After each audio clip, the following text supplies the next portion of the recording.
back to the book. It was just at the close of the battle. The dreadful turmoil and noise of the engagement had hardly subsided, and I began to look at the faces of the men close around me to see who had escaped the dangers of the hour. I saw that the ranks of the riflemen looked very thin. It seemed to me that one half had gone down. We had 4 companies of the 95th and were commanded that day by Major Travers. He was a man much liked by the men of the rifles, and indeed deservedly beloved by all who knew him. He was a tight hand, but a soldier likes that better than a slovenly officer. Pay attention to that one. Mm-hmm. Don't be a slovenly leader. The troops prefer the tight hand. Back to the book. I had observed him more than once during this day, spurring here and there, keeping the men well up and apparently in the highest spirits.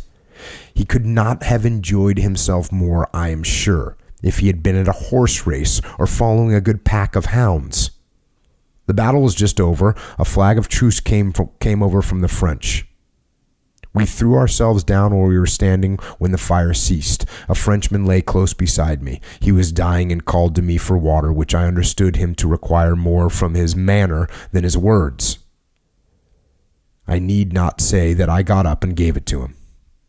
Whilst I did so, down galloped the major in front, just in the same good spirits he'd been in all day, plugging along, avoiding with some little difficulty the dead and dying which were strewn about.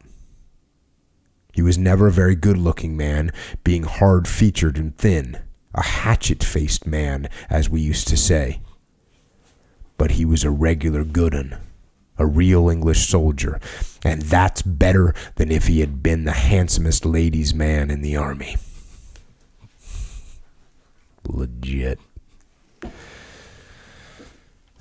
Totally legit.